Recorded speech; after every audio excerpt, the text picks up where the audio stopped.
I replayed Stalker Call of Pripyat to see if I can beat it as a pacifist.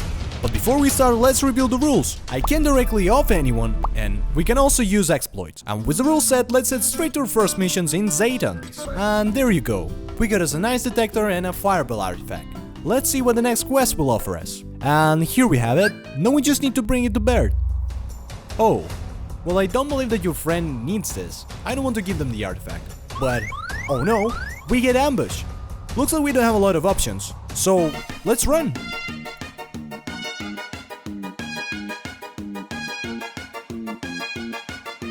It worked! Now we need to find a path to the next crash site. Despite pointing the gun at our face, no, it's easy to convince to guide us to the next helicopter, but not as much as the snorks around it. So, first let's jump to the anomaly. And now the tactic is to ignore them and run straight to the helicopter and press F.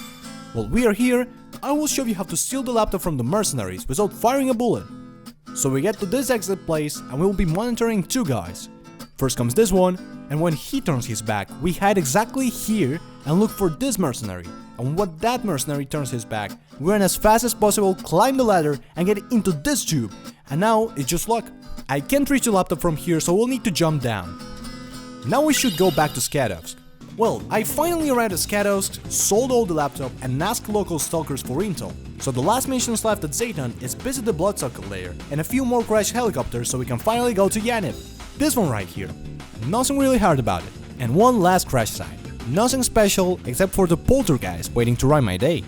But with that, we found all the helicopters at Zayton. Help! Help me!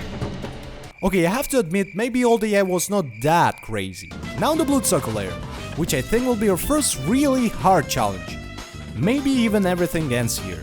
My tactic here is to take the role of the bait as much as possible so he can take the mutants down.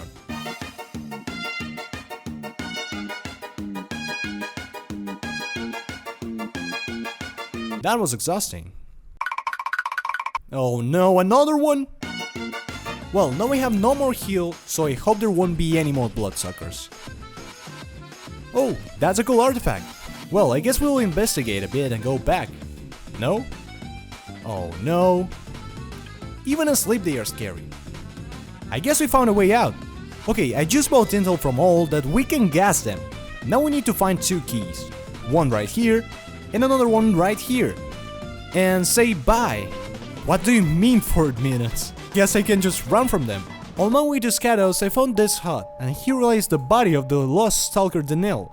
So it wasn't the bloodsuckers who killed him. And guess who's inside? Medic! So he was the one behind the murders. Zayton is done.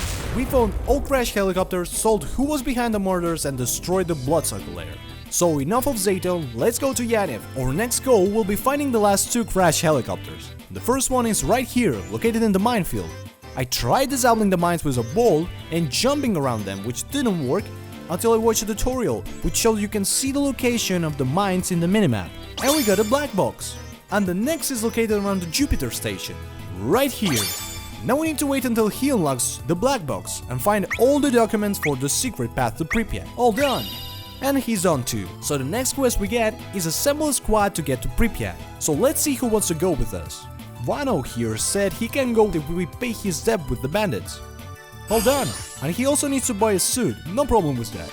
Next is Strider, who needed his group rescued, but to let one of the factions accept them, I needed to gain reputation. So I went here and found this. The missing PDA of Duty founder himself and gave it to Duty leader, after which they accepted Strider and his group. I also went to help these guys. They say they had a stalker to rescue from the bandits, which I thought wouldn't be difficult. The bandits asked me for $15,000, which I was okay to give, and all was going well until this happened. So I ended up giving the bandits all my money so he could escape, but sadly, none of them wanted to go to Pripyat with me. So I checked the scientist bunker and found Sokolov, who was willing to go with me but needed a special suit, which we can get from the scientists if we gain some reputation with them. So I did just that. I gave the stalker his missing artifacts that I previously found at Zayton. Found the USs, which required a few attempts, and helped him get this weird flower artifact after what the scientists were okay with letting Sokolov go. So we assembled our squad. This will be a really hard mission. First I tried following the squad and letting them kill the mutants for me, which didn't work. For some reason, when we get here, they can't survive the snorks. So after so many attempts, I tried just running and getting out of the Jupiter on the ground myself. Okay, I really hope this works. Well, now we are very close to the endgame. All we need to do is find the last clues. Why did the helicopters crash? The answer to which our lieutenant saves lays at the hospital. At first I thought this would be an easy mission, but it's harder than I expected. Since I can't kill the monolith priest, I tried shooting him at his knees so he falls and drops the gun, like many other NPCs can do in the trilogy, but after a few attempts, I've seen it doesn't work. So my next solution would be getting up there and making his own soldiers take him out. To do this, we'll need to use a technique called lifting, which involves a lot of attempts. And now we need to get on the second floor. We finally made it. Now we need to wait until he dies from grenade damage. And he's done. Now we go back to Zayton to repair the gun.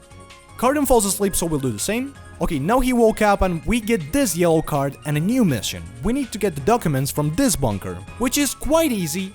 And now we get the repaired Gauss. Now we get another luck mission where we need to find more monolith soldiers, so first I tried for the companions to do the job, but they just ignored the enemies, so I found another way to do it. You get behind one of the monolith soldiers and wait until they do the job themselves. And now the companions unlock and help me finish the monolithians. Our last mission before we go is to retrieve the documents from the X8 lab. First we had to go all the way up without dying to turn on the engine for the X8 elevator. Then go all the way down to enter the lab. Now this is the most confusing lab from any Stalker series. Even though I replayed this mission for the 5th time, it still took me more than 8 attempts and 3 more tutorials, and that would be fine if this didn't happen. Let me explain. This door only opens when the controller is dead, so I had no other choice than to kill him to get out of X8. Or did I? Later on I found a tutorial that showed that you could get through the doors using this trick, so maybe it could have worked in this lab too. Even though I failed one of the rules, I still wanted to finish the challenge. As getting to the endgame, we meet Strelok and he explains to the military that it's anomalies that made the helicopters crash, and the data retrieve confirms this. So, as a reward, before the ending, the game gives us another escort mission.